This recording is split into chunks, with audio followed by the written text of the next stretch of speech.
After weeks of stay-at-home orders, hundreds flocked to the reopened beaches in Jacksonville, Florida. The mayor declared this controversial move as essential activity, even as the state hit more than 27,000 coronavirus cases. It's what authorities call a pathway back to normal life. But in other parts of the US, the scenes are very different. Across the country, a small but growing protest movement is calling for restrictions to be eased. From Utah to Wisconsin, in both Republican and Democratic-led states, people are taking to the streets urging a return to normal life. Despite declaring that individual governors are in charge, President Donald Trump seemed to encourage the protests in a series of tweets on Friday. All three states have Democratic governors. His tacit support is seen as deeply political in a time of crisis.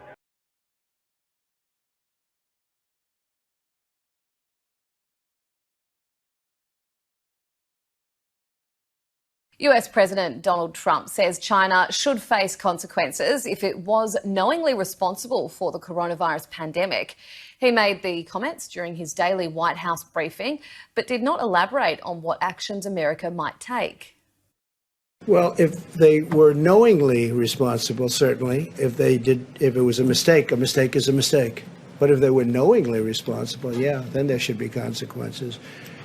You're talking about, potentially lives like nobody's seen since 1917.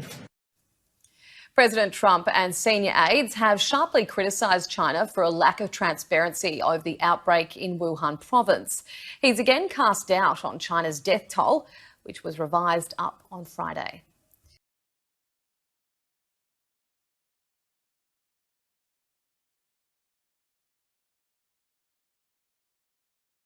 The Mainland Affairs Council has ignited controversy by declaring it will investigate and potentially prosecute a Taiwanese man working for Chinese state media.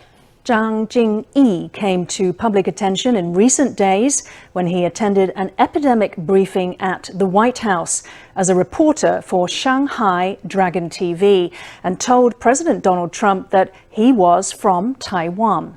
Born in Yunlin County, Zhang is in fact a Taiwanese national.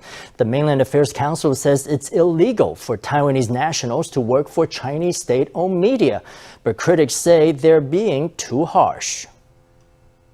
Where are you from? I'm from Taiwan. Good. He identifies himself as from Taiwan, but he's working for China's Shanghai Dragon TV. The Mainland Affairs Council says it will launch an investigation on whether he has violated the Taiwan Mainland Relations Act.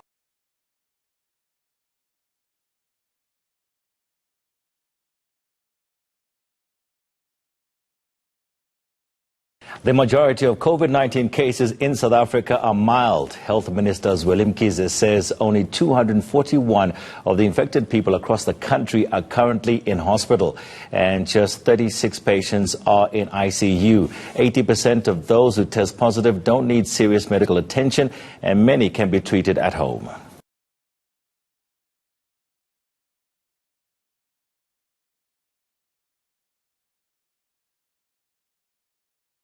Let's begin with our first segment covering the South Asian region as defying the ban on mass gathering during the lockdown due to the coronavirus pandemic. Tens of thousands of people attended the funeral prayer of a Muslim cleric, Maulana Zubair Ahmad Ansari, in Brahmanbaria district in eastern Bangladesh. Reports suggest that close to 50,000 mourners packed themselves in the Rahmania Bartala Madrasa in Sarel township of Bangladesh, raising massive health concerns amid the COVID-19 pandemic. Now, local administration and police were at a loss to explain the massive gathering at Ansari's funeral. Some police were deployed at the madrasa, but none could take any action, even as the government had dictated lockdown measures.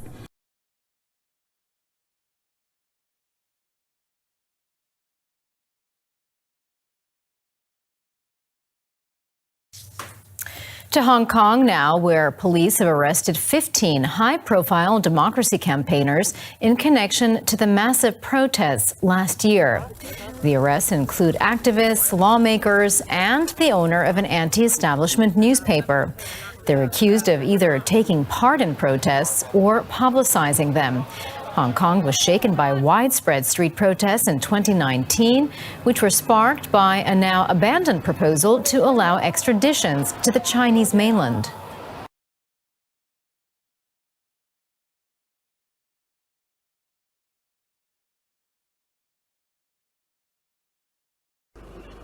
Lesotho's capital, Maseru, woke on Saturday to soldiers on the streets. In a televised address, Prime Minister Tom Tabani said they'd been deployed to restore order. He's declared a state of emergency.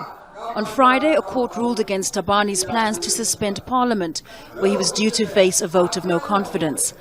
This as Lesotho nears the end of a national lockdown because of the coronavirus. There are some elements, political elements for that matter, who want to take advantage of the prevailing situation to try and subvert rule of law.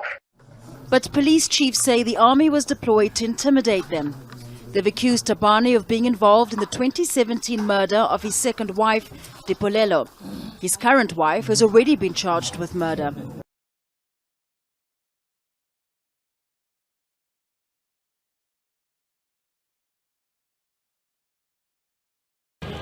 They are some of the first in a Europe-wide effort to place hundreds of minors, all of them traveling and living without parental guidance. These 47 children were headed for Germany. In all, it's hoped 1,500 unaccompanied young people will be allowed to relocate. We are striving to provide help as part of a European solution. We offered that early on. Already on March the 8th, the German government decided to accept at least 350 children from the camps. 5 of the children will go to new homes in the city of Potsdam, just south of Berlin. The mayor there has been demanding action from the German government for months.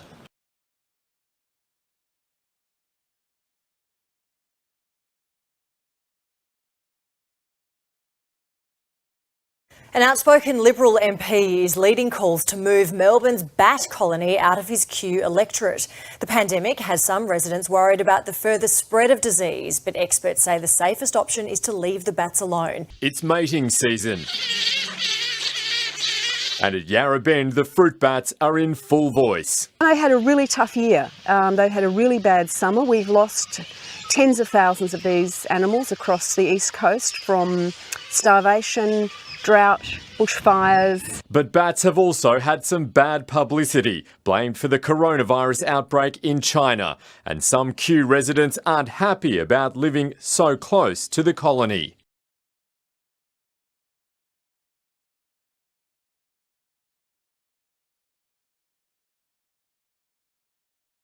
President Daniel Ortega has not been seen or heard from by the public in more than a month in the midst of a global crisis. Human Rights Watch criticizing President Ortega's lack of any sort of response to the pandemic. CNN's Matt Rivers joins us now from Mexico. And Matt, perhaps even more bizarre, the vice president is President Ortega's wife, and she has told the country everything's fine and coronavirus is not a problem. Yeah, she's really become the public face of the response or the lack thereof from the Ortega administration. The last time that Daniel Ortega was seen in person was on February 21st at a military parade. The last time he was seen at all was on a virtual conference call, a video conference call with other Central American leaders a little over a month ago. And since then, it's been crickets. No one has any idea where he is.